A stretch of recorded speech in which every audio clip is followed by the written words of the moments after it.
What would you do if your parents missed the birth of your first child? Not for a funeral, not an emergency, but for an open bar and a balloon arch? I was in active labor for 17 hours. They were 3 hours away at a retirement party. They chose the balloon arch. I have not spoken to either of them since. It started on a Thursday at 6:14 a.m., a contraction that pulled me out of sleep. I called my husband Marcus first. He was in his car before I finished the second sentence.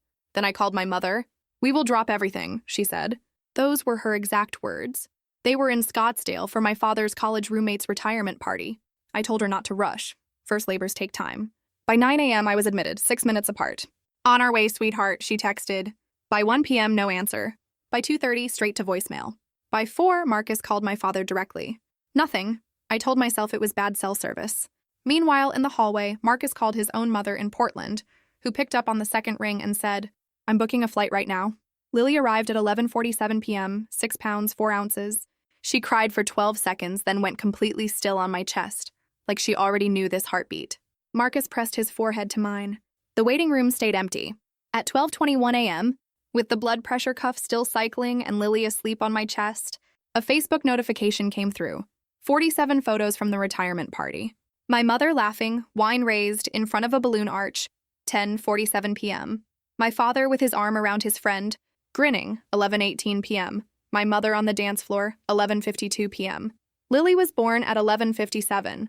My mother was dancing 5 minutes earlier. The next morning, my mother called, asked where she was last night. I cut her off. I had the timestamps. My father picked up the extension. "Let's not make this into something bigger than it needs to be." I told them clearly, "Don't come to the hospital."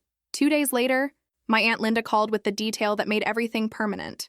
My mother had called her at 2 p.m. on Thursday, when I was already 3 centimeters dilated, and Linda had told her explicitly to get in the car immediately. My mother said she'd think about it. She stayed for the shrimp cocktail. That wasn't a missed call. That was a decision, renewed every single hour through the toasts and the dinner and the dancing. I blocked them everywhere. I left the family group chat with no explanation. My mother showed up at the hospital with flowers and was turned away. 3 days after we brought Lily home, she stood on our front step for 4 minutes and 20 seconds. I checked the security footage, then drove away. The letters came. My mother wrote that family is supposed to work through hard things together, reframing herself as a passive bystander to her own choice. My father wrote that missing the birth hadn't been intentional. I put both in the recycling. Even my closest friend Sasha gently suggested I leave the door open. I told her about the 2 p.m. phone call to Linda, the explicit warning, the choice to stay anyway. She hadn't known that detail. She apologized the next day. At 7 weeks, my mother showed up at my workplace, refusing to leave until security escorted her out. My father emailed my work address. My cousin Garrett told his own mother he had no way to reach me. Then my mother posted on Facebook about an estrangement from someone she loved deeply, asking for prayers, never naming me, never naming what happened. 63 people sent hearts. At Lily's first birthday, 30 people, all chosen, all present in her actual life. My parents arrived uninvited at 2:17 p.m. My father said, standing in front of everyone, "We deserve to have a conversation about that."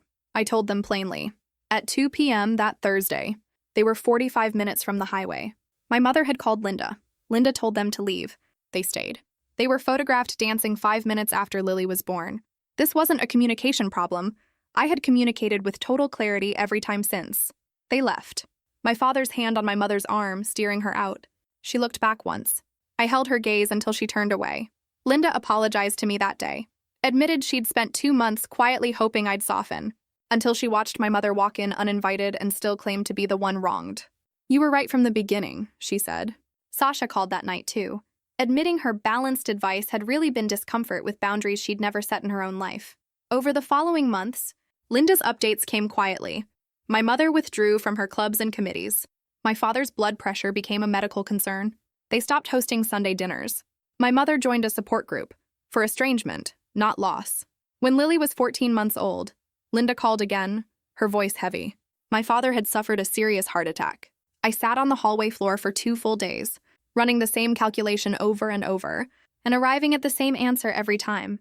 Illness doesn't retroactively change what someone chose while they were well. A heart attack is a medical event, not an apology. I wasn't going to perform forgiveness. I didn't have to ease a hard moment when he hadn't managed to show up for a single hour of the most important night of my life. I texted Linda to wish him a safe recovery. I did not go. Marcus made tea that night. I talked through all of it. And at the end, he said simply, "You never owed them your peace." That sentence stayed with me. Lily is 2.5 now. Verbal beyond her years, fiercely funny, already formidable. She has never met her maternal grandparents. Alive, in the same state, sending birthday cards to an address they're apparently unsure is current. I understand exactly how that sounds. I'm a pediatric nurse. I know precisely what the absence of family costs a child, but I also know what she has instead. Marcus's mother, Carol, flies in every other month and knows the names of my patients' families. My Aunt Linda is at Sunday dinner every week. Sasha is her honorary aunt. Marcus's father does terrible voices for her picture books on request, and she finds it endlessly hilarious. My daughter is 2.5 years old, and she already understands in her body that when she needs someone, someone comes. That is the foundation I am building for her, one ordinary week at a time. I'm not going to introduce her to people whose first lesson would be that sometimes the people who are supposed to love you simply have a better offer. People ask if I'm angry, if I regret it. The honest answer is that I think about my parents the way you think about a story that turned out to be wrong, not with daily grief or rage, but with a flat, settled clarity I reach slowly and have not gone back from. They made a choice at 2 p.m. on a Thursday. They renewed it at 3, at 4, at 5. They were photographed at 10:47, at 11:18, at 11:52. They read the midnight messages and didn't call. And in every conversation since, they have told the story of something unfortunate that happened to them. Never.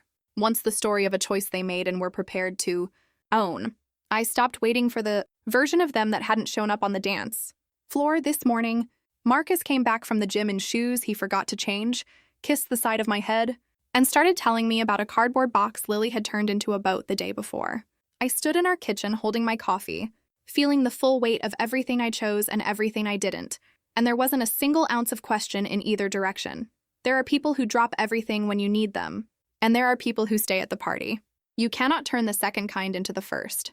You can spend years waiting for someone to become a different person, or you can accept the information you've been given and build accordingly. They chose the party. I chose this. Lily with both hands in her cereal. Gym shoes on the mat by the door.